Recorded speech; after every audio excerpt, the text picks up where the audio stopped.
Hey indie witches! My name's Maura Weaver and I play in a band called Ogikubo Station and in a band called Boys. So not really a long story. Mike Park, who also plays in Ogikubo Station, he runs the label Asian Man Records, as I'm sure a lot of people watching know. Probably, I think. If not, listen to the albums on Asian Man because they're great. Mike and I had a mutual friend, or we have a mutual friend. Her name's Danny Bailey. She's from the Bay Area and she plays at a band called Jabber.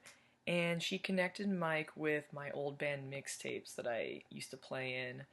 Um, and he liked it and he wanted to collaborate. Well, I think he saw that I was like in San Francisco where he lives on vacation and he asked if I wanted to come record a song with him and I was like, yeah, that sounds awesome. So I just went and we just worked on a song. I think Mike wrote the song that day, but that turned into the song Weak Souls Walk Around Here, which is on Ogikubo Station's last album. We can pretend like. And so basically from there, Mike and I just like worked on this one song and hung out, and then Mike kept encouraging me to write a solo album, but I was feeling a lot of, I guess, writer's block and anxiety about writing at the time. So I just like wasn't really coming up with a lot. So Mike kind of was pushing me to do a band with him so we could both have some sort of creative outlet and make music together.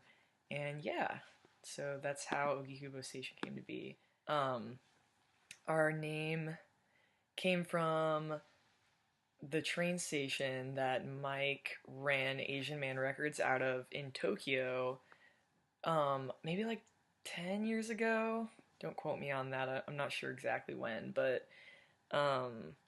yeah, he tried to live in Tokyo for a while, and I think he found it too overwhelming, which is understandable because I've been, and it's very overwhelming. But Ogikubo Station was the train station near where he ran the record label and lived. So he just liked the name, and we just decided that it would be a cool name. I'm trying to think. I guess for me, there'd probably be a couple. There'd probably be one of the first shows we played, which was with Laura Stevenson and Chris Farron, and it was in LA at, God, what's the name of the venue? It has like a cowboy name or something. I don't know. It has like a Wild West themed name, but there were like a lot of people there, and Mike and I were just playing acoustic at the time, and we had like a video presentation going on that was about a lot of like racism that affects Asian Americans and just a lot of stuff about the way, I guess like just the racism of society that's just like prevalent in like movies and like just them not portraying like Asian Americans in film or like people of color in general. But I just remember like for some reason, I mean the sound was like really good at that venue and the show was like full, but the thing that was cool is everybody was just like so quiet. Like it was a completely full venue. It was maybe like 200 people or something, but it was just super quiet and there was just something kind of like magical about the night for some reason. And I mean, obviously Laura Stevenson played too, so that's a pretty magical thing to just ever happen. Um, and I don't know why that show just stuck out in my memory.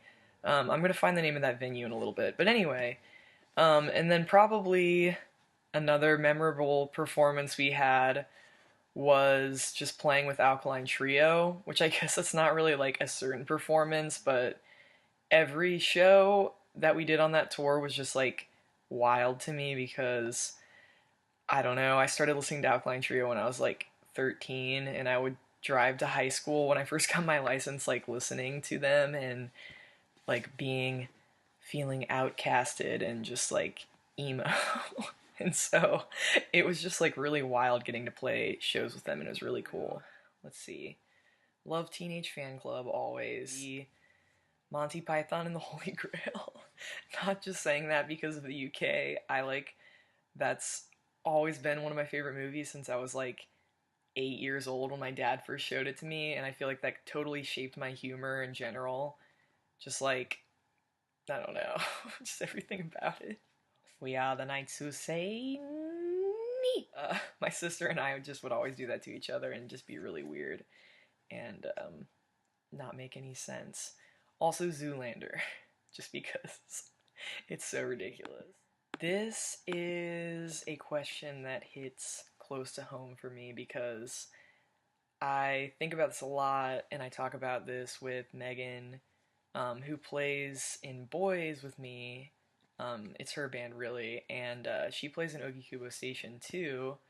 Um, and we just talk a lot about like how we have imposter syndrome, even though we've been playing for a long time. Like I've been playing guitar since I was 12 years old, and I mean it took a really long time for me to feel confident in my playing at all, or like feel comfortable playing around other people. Because I grew up in a really male dominated. I mean, just like the music scene in general is male dominated, obviously. But like, I grew up in Cincinnati, and the scene was super not welcoming of women.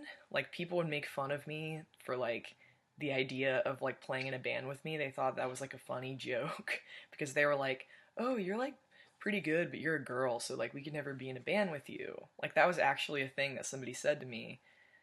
So, and it's something that I still deal with when it comes to songwriting and like um just stuff in general, is like giving my power away to the opinions of men, and like letting their opinion make me doubt myself, I guess, and internalizing all the negative things that, you know, men have told me about like my own abilities, and just like questioning, just like assuming that I don't know what I'm doing, and like it's just been really easy for me to like minimize my own talent, I guess, and my potential and my abilities. And so I guess my advice to other women in the music industry would just be that like don't doubt yourself ever, because you probably, I mean, it's just like you're probably way stronger than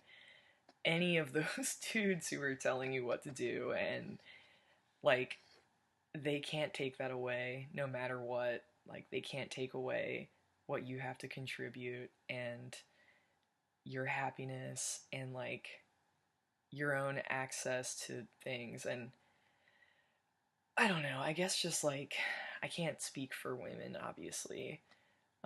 I have my own like privilege and just like my experiences and stuff, but I guess I would say that like not letting men's opinions like doubt make you doubt your own abilities and stuff, I think is the advice I'd give to other women, because that's advice that I'm trying to take for myself and just like remember when I'm feeling down on myself and stuff.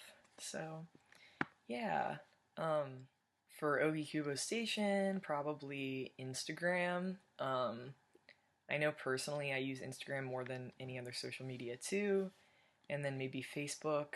I know we post a decent amount of things on there, but Instagram we just have more fun with, I think, just because just like photos and silly stuff. Thanks for having me on Indie Witches.